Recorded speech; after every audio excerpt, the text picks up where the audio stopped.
저는 소망과 꿈이 있었습니다. 제가 신학을 처음 시작했을 때 사실 저는 청소년을 위해서 평생을 살기로 다짐을 했었습니다. 그래서 제가 20살 때부터 신학대학원을 졸업하는 그 시간까지, 적지 않은 시간이죠. 제가 신학대학원을 2012년까지 다녔으니까 제가 한 9년, 8년, 9년이라는 시간 동안 학부, 대학원 이것만 해도 7년이잖아요. 그다음에 이제 군 생활도 같이 있으니까 그 시간 동안에 저를 검증하는 시간이었습니다. 내가 청소년을 위해서 살 수 있을까? 여러분도 잘 아시겠지만 중학생 애들 좀 이상해요. 네, 제가 중학교 남자애들과 대화를 나누기 위해서 특별히 1학년, 2학년 애들, 3학년은 좀 나아요. 1학년, 2학년 애들과 대화를 나누기 위해서 얼마나 많은 노력을 했는지 아십니까? 네, 여기 부모님이 계시지만 저는 항상 주머니가 탈탈 털렸어요. 네. 나중에는 제가 길러냈던 친구들이 저희 집에 오면 제 물건이 지 건 줄 알아요. 뭐 이렇게 바람막이 하나 있으면 가져가고 네, 뭐 기타 앰프가 갑자기 사라져 있어요. 그러면 야 이거 네가 가져갔냐? 그러면 네 형 제가 가져갔어요. 이러는 거예요. 네, 물론 그때 뭐 선생님이라고 불렀죠. 그렇게 저를 검증하는 시간을 가졌습니다. 그리고 제가 이제 내가 평생을 청소년을 위해서만 사는 것이 아니라 그냥 이 시기에 청소년을 가장 잘 하는 것 뿐이구나 라는 거를 알았을 때가 제가 이제 가출 청소년 보호센터를 3년 정도 봉사활동을 했거든요. 이제 저를 검증하는 거죠. 네, 그래서 내가 어디까지 수용할 수 있을까? 수용이 안 되는 거예요. 저는 제가 할 수 있을 줄 알았거든요. 그래서 나는 할 수 있겠지. 애들한테 담뱃불 붙여주면서 복음 전할 수 있겠지. 네.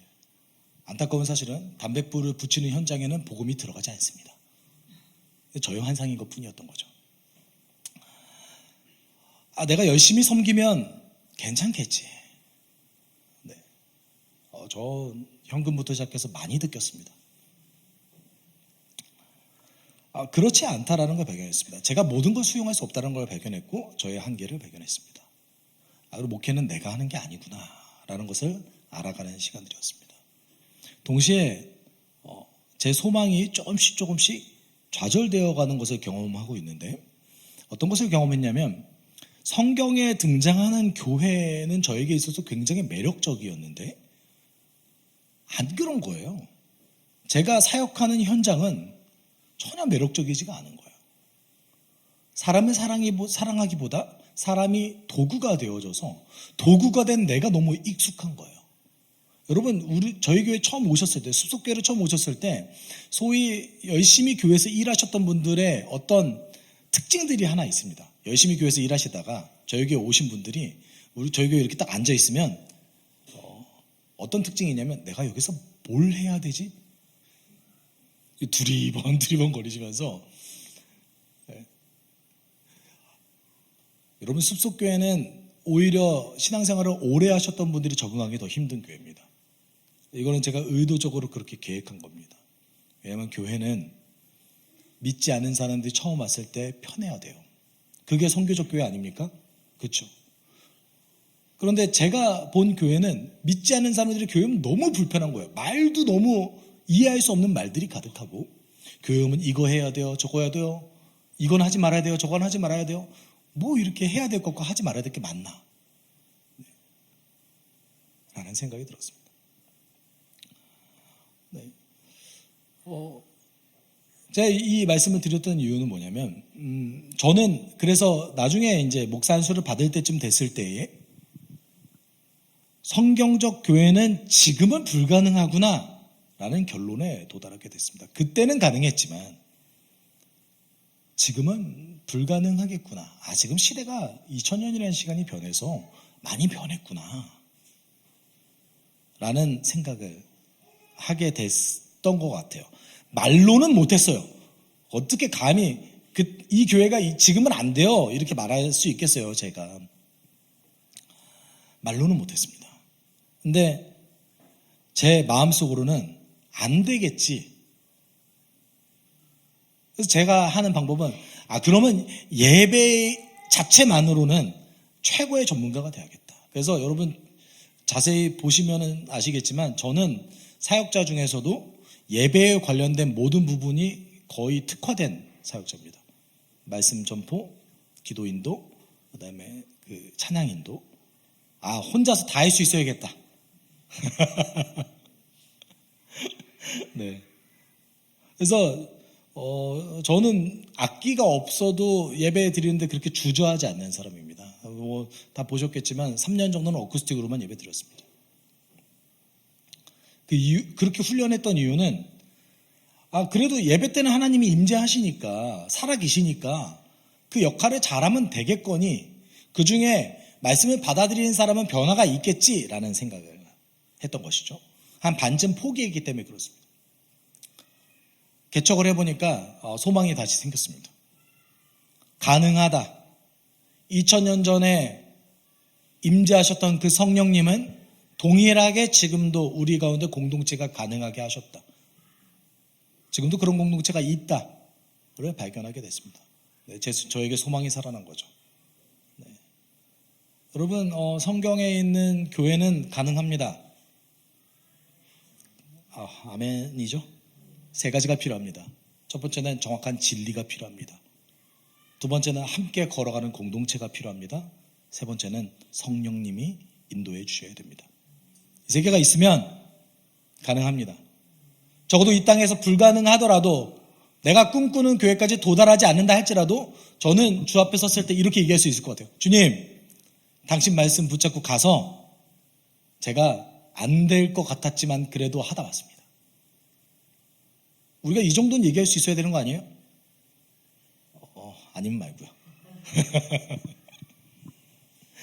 오늘 그런 사람들의 이야기가 등장합니다. 여러분 2주 전에 저희는 세례자 요한에 대해서 나눴습니다. 근데 세례자 요한의 두 가지 가장 핵심적인 메시지는 첫 번째는 회개에 합당한 열매를 맺으라는 거였습니다. 너네들이 당연하게 생각했던 그 죄에 거하는 것 이런 거죠. 돈을 벌면 당연히 그렇게 살아야지. 돈을 벌려면 내 삶에서 성공을 이루려면 이라는 전제하에서 하나님을 따라가는 것을 거부했던 자들에게 그것이 중요하지 않다. 회개에 합당한 열매를 맺어라. 이 말은 다르게 얘기하면 하나님 중심으로 생각하라 입니다. 두 번째는 메시아를 기다리라는 거였어요. 내가 지금 너에게 물로 세례를 주지만 내 뒤에 오실 그 메시아는 성령으로 너에게 나와는 비교할 수 없는 세례를 너에게 베푸실 것이다 라고 전달했습니다. 많은 무리들이 세례자 요한에게 와서 세례자 요한의 가르침을 들었고 그리고 많은 무리들이 따랐습니다. 그리고 우리가 그 아볼로라는 사람이 예수는 몰랐지만 세례자 요한의 가르침은 알고 있었던 한 사람에 대해서 우리는 지난번에 나눴습니다. 오늘 본문에서도 아볼로와 비슷한 사람들이 등장합니다. 그러니까 동시에 복음을 받아들이지 않았던 완고하고 강박한 자들도 역시 등장합니다. 그래서 오늘 우리가 함께 나눠볼 것은 바울의 굉장히 긴 시간의 전도에도 불구하고 어떤 사람은 복음을 받아들이고 어떤 사람은 복음을 수용해서 성장하는 모습을 볼 수 있는데 그 가운데서 그들 가운데 어떤 차이점이 있는지를 좀 살펴봤으면 좋겠습니다. 그것이 교회 안에서도 우리의 성장을 좌지우지하는 어떤 중요한 요소가 되기도 하고 그리고 우리가 그 가운데 신앙의 진정한 본질이 무엇인지 찾을 수 있기 때문에 그렇습니다. 네. 여러분 교회 안에서도 영적으로 성장하는 사람과 성장하지 않는 사람들이 존재합니다. 여러분 어떤 사람이 성장할 것 같습니까? 예배에 매주 나와서 참석하는 분들? 그래도 안 나오는 분들보다 나오는 분들이 성장할 확률이 높겠죠? 아니라고 생각하시나요? 네. 고개를 끄덕이시는 것 같으신 것 같아요. 네. 내가 자주 못 나오는 데라는 분들은 끄덕여야 되는데 그렇다고 내 얘기하는 것 같아서 여러분 얘기하는 거 아니에요. 괜찮아요. 여러분 어떤 분들이 성장하지 못할까요? 그리고 어떤 사람들이 영적으로 성장할 수 있을까요? 그것은 태도에 달려 있습니다. 태도. 네. 예배를 매주 나오느냐, 기도를 몇 시간 하느냐, 성경을 몇 독하느냐 보다 더 중요한 것은 내 삶에 들어가 있는 태도였습니다. 우리 지난주 설교해 주셨던 정찬호 목사님이 저와 상의하지 않고 큐티 안 해도 괜찮아요, 기도 안 해도 괜찮아요, 이런 말씀 하셨는데 아니에요. 큐티 하시고 기도하셔야 돼요. 아직 이상하게 고삐가 다 풀리셔가지고 네, 그런 설교를 하셨더라고요. 그래서 제가 아니 그렇게 설교하면 어떡해요. 네, 그렇지만 여러분 그 내용만 받아들이셔서 나는 괜찮아 이렇게 생각하지 마시고 다른 중심 내용이 있었잖아요. 설교 메시지를 그저 한두 동안 치열하게 살아라는 게 중심 메시지였죠. 꼭 이상하게 우리는 괜찮아요만 들어가더라고요, 귀 속에. 그렇죠? 우리는 다 듣고 싶은 것만 들어요. 그렇죠? 제가 기도하기로는 성령께서 주의 진리가 우리 가운데 들어가게 기도합니다. 듣고 싶은 거 듣는 것이 아니라. 네. 아볼로에게 시점이 가 있었던 이 사도행전 본문은 다시 바울에게로 시점을 전환합니다. 그래서 1절은 오늘 본문의 배경을 얘기하고 있는데, 아볼로가 고린도에 있는 동안에 바울은 높은 지역들을 거쳐서 에베소에 이르렀다. 거기서 그는 몇몇 제자를 만나서라고 얘기하고 있습니다. 아볼로가, 여러분 지난 본문에서는 아볼로는 아가야 지역으로 가기를 소망했다라고 얘기하고 있습니다. 고린도 지역은 전체 아가야라는 지역에 있는 도시입니다. 아가야는 큰, 우리로 따지면 경기도 같은 느낌인 거죠. 주예요, 주. 그런데 아볼로가 고린도에서 지도자 역할을 하고 있을 때, 그리고 교인들을 굉장히 돕고 있을 때에 바울은 높은 데에는 갈라디아와 부르기아 지역, 타우루스 산맥 근처, 타우루스 산맥을 넘어서 가야 됐던 그 갈라디아 지역을 얘기합니다. 여러분, 우리가 알고 있는 갈라디아 선은 우리가 여기 1절에서 얘기하는 높은 지역들에 있는 교회들을 향해서 쓰여진 성경입니다. 그러니까 바울은 한번 교회를 세우고 떠난 다음에 무관심했던 것이 아니라 수시로 들렸어요. 가능하면 수시로 계속 들려서 복음의 내용을 전하고 그들의 상태를 점검했습니다. 그래서 그 높은 타우루스 산맥을 다시 넘어서 갈라디아와 부르기아 지역을 들어갔습니다. 그리고 내려와서 과거에 자기가 너무나 아쉬워했던 에베소에 다시 들어갔습니다. 여러분, 에베소는 아시아에서 가장 중심되는 도시 중 한 명입니다. 아마 제가 볼 때 아시아 지역에서 가장 중심되는 도시 2개를 선택한다면 에베소와 안디옥이 될 것 같습니다. 정말 아쉬운 부분은 뭐냐면, 저희 개인적인 아쉬움이에요. 바울이 안디옥 서신을 하나 써줬으면 어땠을까 하는 마음이 저에겐 있어요. 그래서 나중에 우리 바울 선생님 뵈면 여쭤보려고요. 왜 안 쓰셨어요? 혹시 2가지 가능성이 있는 거죠.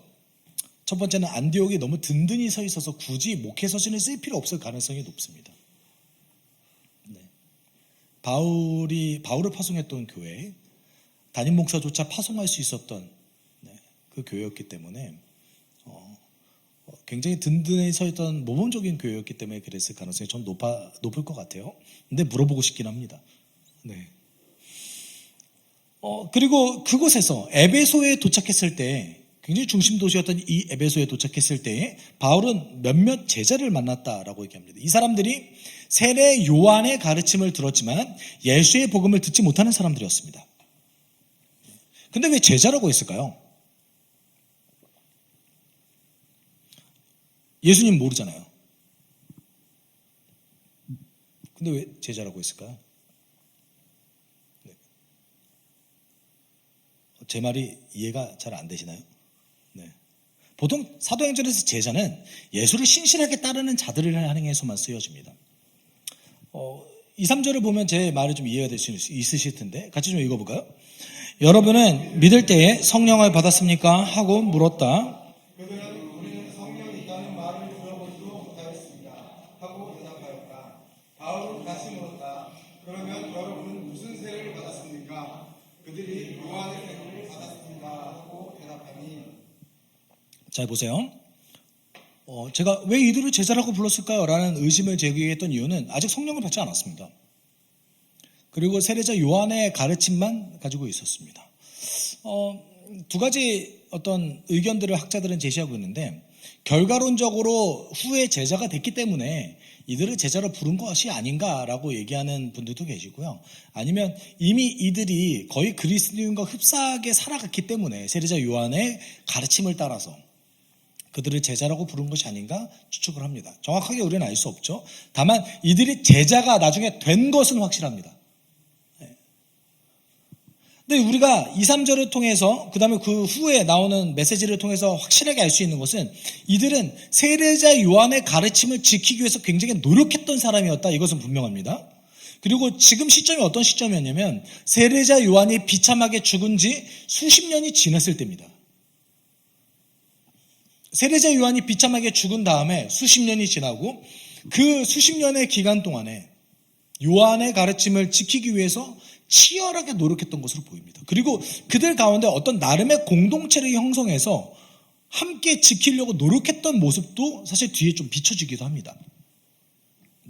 이들은 성령에 대해서도 몰랐습니다. 물론 유대인들이 성령에 대해서 아무런 배경지식이 없었냐? 그렇지는 않습니다. 그런데 제자들이 알고 있었던, 사도들이 알고 있었던 성령에 대해서도 잘 몰랐습니다. 그리고 세례도 요한의 세례만 받았어요. 이들에게 바울은 복음을 전합니다. 앞서도 얘기했듯이 제가 뭐라고 그랬죠? 요한의 핵심 메시지는 회개에 합당한 열매를 맺는다. 그리고 메시아를 기다려라. 그 기다리던 메시아에 대해서 전합니다. 여러분, 이들은 메시아를, 종말론적 메시아를 수십 년 동안 기다렸잖아요. 유대인들은 독립을 위해서 메시아를 기다렸습니다. 자신의 이득을 위해서, 내가 꿈꾸는 그 나라를 위해서 메시아를 기다렸어요. 그런데 세례자 요한의 제자들은 그런 사람들이 아니었어요. 심판주 되실 그 메시아, 요한이 전달했던 그 메시아를 수십 년 동안 기다렸습니다. 이들이 사도 바울의 복음을 들었을 때 어떻게 반응했겠습니까? 여러분 어땠을 것 같으세요? 그냥 기쁘지 않았을 거예요. 그냥 기쁘지 않았을 거예요. 엄청난 기쁨과 환희로 가득 찼을 겁니다. 그리고 그 기쁨의 세례를 받았을 겁니다. 내가 우리 선생님 되시는 세례자 요한의 세례를 받을 때도 너무 좋았는데 성령으로 세례를 주시는 그분의 세례를 내가 지금 받다니. 그의 세례를 받았을 거예요. 그 세례를 받을 때에 어떤 일이 벌어집니까? 매우 놀라운 사건이 벌어집니다. 6절 같이 읽어볼까요? 그리고 바울이 그들에게 손을 얹으니 성령이 그들에게 내리셨다. 그래서 그들은 방언으로 말하고 예언을 했는데, 여러분 뒤에 나오면 이제 12명쯤 된다고 해요. 그 사람들이. 어떤 특별한 의미가 있을까요? 이제 어떤 분들은 12제자와 연결하기도 하고 12지파와 연결하기도 합니다. 여러분 특별한 맥락과 특별한 의미는 없습니다. 그냥 이쯤 됐다. 만약에 특별한 의미가 있으면 뭔가 설명했겠죠. 그리고 또 한 가지는 쯤이라고 돼 있어요. 12명인지도 정확하지는 않아요. 다만 12명이 있다라는 것을 거론했던 것은 이들이 서로 똘똘 뭉쳐서 어떤 특별한 공동체를 형성했다라는 것을 보여주기 위한 것이죠. 세례자 요한의 가르침을 지키기 위해서. 근데 이들에게 성령으로 방언, 예언이 내렸대요. 우리 여기에서 좀 잠깐 멈춰 봅시다. 죄송합니다. 저는 제가 성령을 받았다고 확신합니다. 저는 방언하지 못합니다. 죄송합니다. 저는 성령이 임했다라는 확신을 가지고 성령의 인도하심 따라서 목회하려고 노력합니다. 그러지 않았다면 제가 버티지 못했을 겁니다. 그런데 저는 예언하지 못합니다. 어떻게 생각하십니까? 제가 개척한 지 2년 차쯤 됐을 때 어떤 한 집사님이 저희 교회 그 유튜브를 보시고 저에게 찾아오셨어요. 그래가지고 이제 우리 교회 새로운 성도가 등록하나 보다 라는 생각을 했지만 그 집사님 저에게 이렇게 얘기하셨어요. 목사님, 말씀은 준비됐는데 영성은 준비가 되지 않은 것 같아요. 방언으로 저와 같이 기도합시다. 처음 보는 분이었어요. 그래서 그럼 내가 여기서 방언이 없다고 그러면 너무 영성이 없어 보이나? 그래서 방언이 없다는 말을 그때 못했습니다. 부끄러운 저의 모습이죠. 네. 여러분, 사도행전에서는 성령이 임재했을 때 방언을 했다라는 부분이 등장합니다. 그래서 많은 사람들은 성령의 임재를 따라서 어떻게 하면 방언을 얻을 수 있을까? 어떻게 하면 은사를 얻을 수 있을까라는 공통점을 찾기 위해서 골몰합니다. 혹시 들어보신 적 있으십니까? 이렇게 하면 방언 받습니다. 한두 번쯤은 다 들어보셨죠? 네, 사실 저도 많이 들어봤습니다. 저도 교회를 떠나 있던 거 아니잖아요. 그렇죠? 제 주변에서 방언으로 다 기도하는데 저만 안 하는 거예요. 그래서 내가 이상한 사람인가? 여러분, 사도행전에 등장한 방언을 받은 장면들 다 분석해 봤을 때 공통점은 찾을 수 없습니다. 아니, 우리는 전제 자체가 잘못했습니다. 성령님 누구십니까? 하나님입니까? 아닙니까? 하나님을 조작해서 내가 뭔가를 얻을 수 있는 방법론 따위가 등장한 게 말이 돼요? 이렇게 하면 내가 성령을 얻을 수 있습니다. 어떻게 해요? 어떻게 해요? 성령을 경험시켜 줄 수 있습니다. 어찌 인간이 그런 말도 안 되는 말을 합니까? 그런 거 없습니다. 오로지 성령의 주권적인 판단에 의해서 그의 계획에 의해서 이들에게 임했던 것뿐입니다. 저는 유추해 보기로는 이 12명쯤 되는 사람들이 그들이 인내했던 수십 년의 세월, 그들이 기다렸던 종말론적 메시아, 그를 따르기 위한 그 수십 년의 그 인고의 세월을 성령께서 위로해 주지 않으셨을까?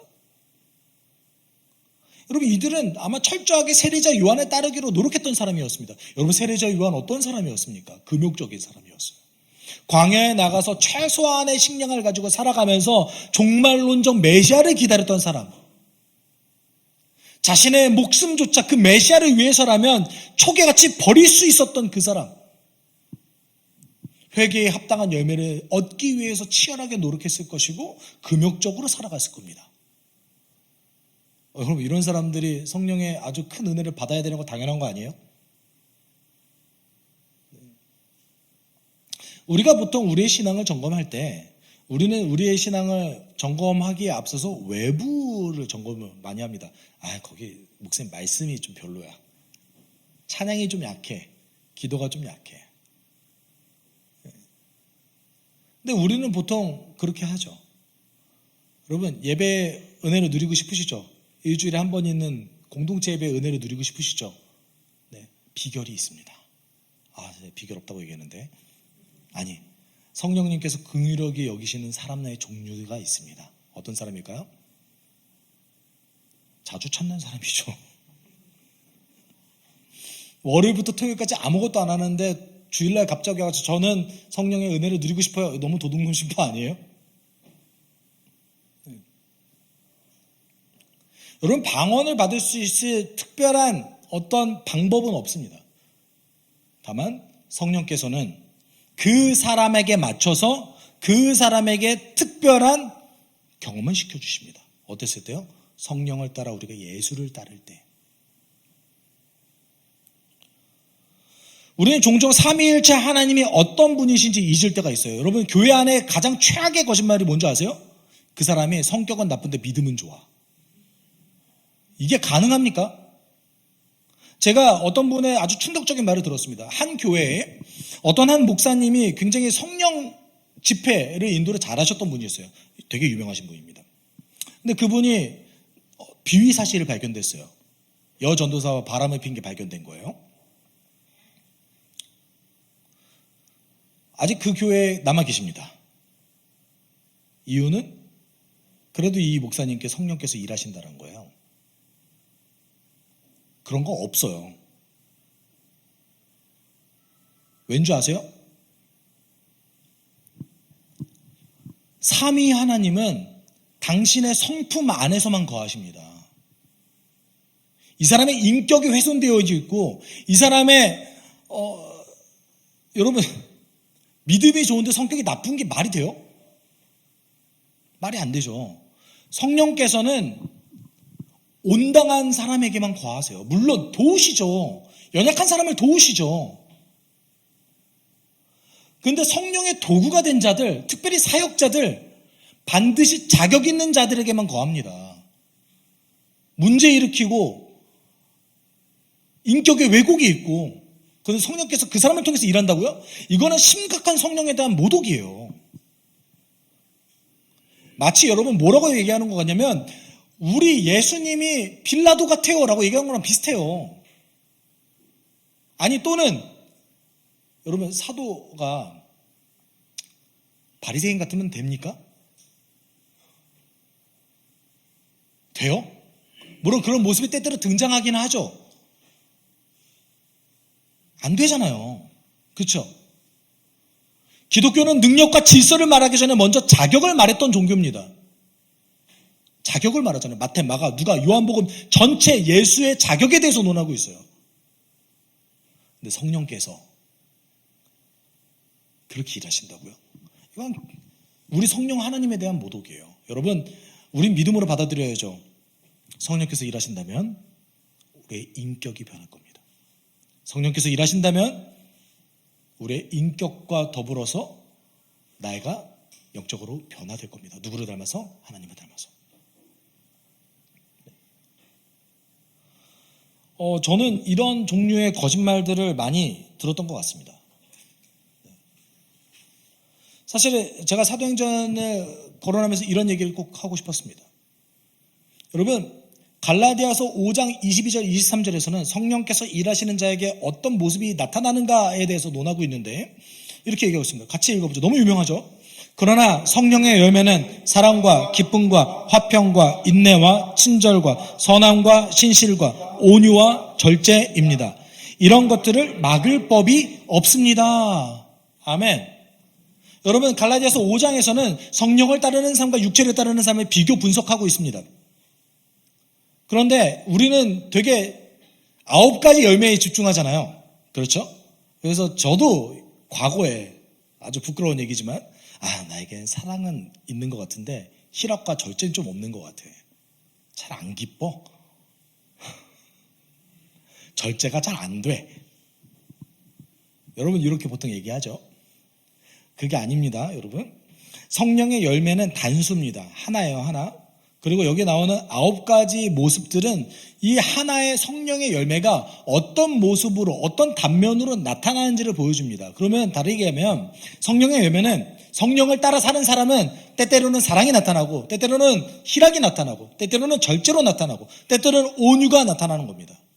그러면 이렇게 얘기했을 때 성령께서 하시는 일에 나타나는 현상은 무엇입니까? 사랑이 나타납니다. 기쁨이 나타납니다. 화평이 나타납니다. 인내가 나타납니다. 친절이 나타납니다. 선함이 나타납니다. 신실이 나타납니다. 온유와 절제가 나타납니다. 이것이 없는 성령의 역사는 없습니다. 우린 이거 없이 성령께서 일하신다고 착각해요. 어떤 결과만 나타나면. 만약에 이것이 없는데 어떤 결과가 나타나면 그게 성령의 일하심이 아니라고 판단해야죠. 그게 말씀 아닙니까? 우리는 모든 결과만 나타나면 주께서 하셨어. 여러분, 돈이 얼마나 능력이 있냐면요, 돈은 예수께서 말씀하셨던 유사 하나님이에요. 그래서 돈을 무지막지하게 쓰면요, 마치 하나님께서 하시는 일처럼 보여질 때가 많아요. 그럼 우리는 이게 하나님이 하신 일인지 아닌지를 판단할 수 있는 방법이 딱 하나 있습니다. 거기서 재정을 100% 딱 걷어냈을 때 그 현상이 동일하게 등장하는가? 될까요? 안 되는 것도 많죠. 그렇죠? 성령이 하시는 것은 이런 특징이 나타납니다. 근데 우리는 뭐에 집중해요? 방언, 예언, 은사. 여러분, 고린도 12장에 등장한 은사는 바울이 굉장히 네거티브하게 부정적으로 사용했습니다. 불완전하다, 부정적으로 사용했어요. 질서 있게 사용해라. 불완전한 정보와 지식을 주기 때문에 하나님 나라가 완성될 때 사라질 것들이다. 뭐가 영원하대요? 믿음, 소망, 사랑은 영원할지니 그 중에 제일은 사랑이다.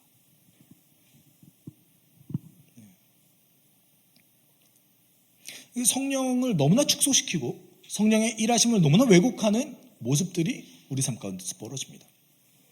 제가 이것을 말씀드리는 이유는 너무 중요하기 때문에, 그래도 기독교 안에 오해들이 너무나 가득하기 때문에 그렇습니다. 이런 의미에서 여러분, 오늘 본문 속에서는 예수의 복음을 따르지 않는 사람들의 모습이 등장하는데 그것이 8, 9절에 나옵니다. 우리 같이 읽어볼게요. 좀 길지만. 바울은 회당에 들어가서 석 달 동안 하나님의 일을 강론하고 공변하면서 담대하게 말했다. 그러나 몇몇 사람은 마음이 완고하게 되어서 믿으려 하지 않았고 온 회중 앞에서 이 도를 일어남으로 바울은 그들을 떠나 제자들을 따로 데리고 나가서 날마다 브라도 학당에서 강론하였다. 여러분, 여기서 완고하다라는 표현은 물론 이제 헬라어 번역 구약 성경 70인경 기준이지만 출애굽기 8장 15절 바로의 완고함, 파라오의 완고함, 그리고 신명기 2장 30절에 등장하는 광야 백성들의 완고함을 표현할 때 쓰는 그런 단어입니다. 이들이 정말 완고해서 바울의 복음을 받아들이지 않았을 뿐더러 이제 비난하기 시작했어요. 그래서 3달 동안 열심히 복음을 전했고 성과도 있었지만 이제 더 이상 회당에서 복음 전하는 것이 불가능하게 여겨졌습니다. 그래서 바울은 두란노 학당이라는 곳에 가서 복음을 다시 전하기 시작합니다. 되게 유명하죠, 두란노. 아마 사람 이름이었을 거예요. 우리 따르면 이제 여러분 사람 이름 건 학원 있잖아요. 비슷한 느낌입니다. 두란노가 아마 그 건물의 사장이던가 건물주 또는 선생님 이름이었을 겁니다. 그래서 그 두란노라 학당에 가서 여기서 얘기하는 이태, 얼마나 시간? 2년. 2년이라는 시간 동안에 바울이 가르침을 전합니다. 그리고 유대인과 헬라인, 그리스인이죠. 그리스인들이 모두가 소속된 공동체를 만들어냅니다. 아마 이 2년이라는 시간 동안에 바울은 이 교회 지도자까지 길러냈던 것으로 보입니다. 근데 여러분, 이 8절 9절에서 두 가지 종류의 사람들이 같이 등장해요. 한 종류의 사람들은 예수를 아주 신실하게 따랐던 사람들이고, 그래서 유대인들의 자신의 정체성조차 버리고 이방인과 함께 공동체를 이뤄갑니다. 그리고 또 한 사람들은 매우 완고해져서 그들을 하나님 알고 있어요. 율법도 알고 있습니다. 그럼에도 불구하고 바울의 복음을 받아들이지 않는 자들이 등장합니다. 여러분, 이들이 어떤 차이점이 있었을까요? 저는 여기서 분명하게 이들은 어떤 차이점이 있다라고 우리가 확정 지을 수는 없지만 성경을 살펴봤을 때 예수의 복음을 받아들이지 않는 자들의 특징, 아주 공통적인 특징 하나를 꼽을 수 있다면 그들이 죄의 본질의 문제를 해결하지 않았다는 겁니다. 자기중심성인 거죠. 이거를 우리식으로 좀 해석한다면, 여러분, 처음에 모든 사람은 자신의 문제와 이슈 때문에 하나님을 찾습니다. 대체적으로 그래요. 여러분, 사역하기 위해서 하나님 찾으십니까? 처음 그러셨어요? 예수 믿었을 때, 나는 주를 위해서 인생을 걸어야지 라고 생각하시면서 하신 분 계실까요? 그러면 제가 할렐루야를 외치려고 했는데, 대부분 그렇잖아요. 하나님, 저 힘들어요. 하나님, 저에게 이런 문제가 있어요.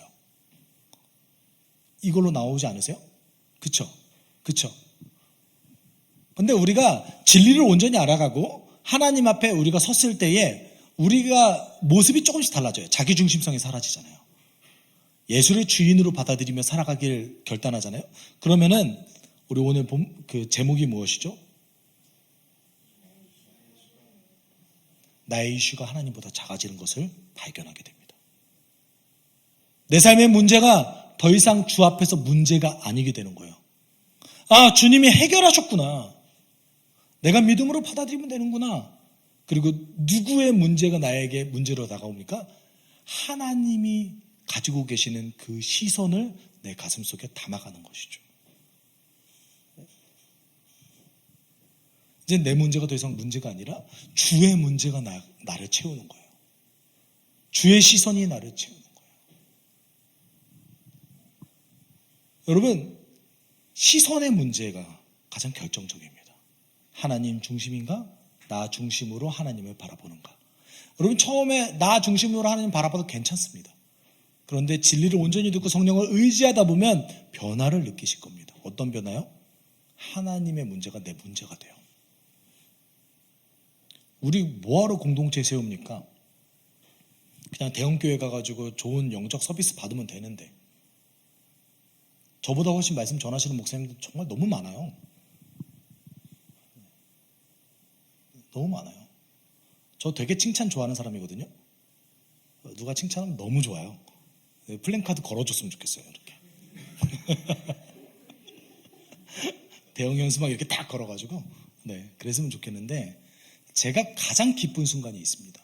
언제냐면 저를 칭찬했을 때가 아니라 그가 예수를 발견했을 때, 예수의 비전이 그의 비전이 되었을 때, 하나님의 꿈이 그의 꿈이 되었을 때 너무 상상할 수 없을 만큼 기쁩니다. 제가 그렇다고 무슨 이득이 있다고요? 그렇잖아요. 그분이 변화돼서 하나님의 꿈을 가지게 됐을 때 저에게 무슨 이득이 있는데요? 없어요. 근데 너무 좋아요. 그분이 저에게 특별히 뭘 안 해주셔도 너무 좋습니다. 왜 그럴까요? 우리가 자기 중심성을 버리고 하나님 중심으로 시선을 가졌을 때 우리는 하나님의 꿈이 내 꿈이 되는 것을 발견하게 됩니다. 사랑하는 여러분, 이것이 성장하는 사람들의 비결입니다. 자기 중심적으로 살아가는 자들은 언제나 하나님을 왜곡합니다. 하나님을 마치 나에게 어떤 선물을 가져다주는 도깨비 방망이로 합니다. 우리 하나님 그런 분 아니십니다. 너무나 압도적으로 위대한 하나님의 일하심에 우리를 동참시켜 주십니다. 그리고 우리 동역자로 불러주십니다. 여러분이 하나님의 동역자 되시길 소망합니다. 우리 같이 기도했으면 좋겠어요. 우리 같이 기도할 때, 하나님, 내 이슈는, 내 문제는 하나님 당신보다 작습니다. 나는 처음에 나의 문제를 가지고 하나님께 나오지만 마치 한나가 그랬던 것처럼, 많은 수많은 제자들이 그랬던 것처럼 당신의 시선을 내 가슴속에 담게 도와주십시오. 하나님의 꿈이 내 꿈이 되게 하여 주십시오. 하나님의 비전이 내 비전이 될 수 있게 하여 주십시오. 내 문제를 문제가 아니게 하는 하나님의 은혜를 발견하게 하여 주십시오. 우리가 함께 기도하도록 합시다. 사랑 많으신 하나님 아버지 감사합니다. 하나님, 우리는 언제나 자기중심적으로 신앙생활합니다. 하나님을 멀리 떠나고 내 문제만 최우선적으로 생각하며 하나님을 따를 때가 많이 있습니다. 사랑 많으신 하나님 아버지, 그럼에도 불구하고 우리가 주님께 나아가오니 예수 그리스도를 주인 삼아서 하나님의 비전이, 하나님의 꿈이, 그 하나님 나라의 그 비전이 나의 비전 될 수 있게 주님 도와주십시오. 하나님, 그 당신의 위대한 여정에 비하며 저의 문제들과 저의 이슈는 너무나 하찮습니다. 하나님, 먼저 그 나라와 의를 구하러 가셨던 그 놀라운 하나님의 의를 따르기 원합니다. 예수의 가르침을 따르기 원합니다. 하나님 인도해 주십시오. 하나님, 그 나라를 우리가 품고 살아갔을 때 그 의가 내 의가 되어서 내 삶 속에 하나님 비전이 되었을 때에 나의 작은 문제는, 나의 이슈는 전혀 문제가 되지 않습니다. 하나님, 우리를 인도해 주실 걸 믿습니다. 우리와 함께 해주십시오. 감사합니다.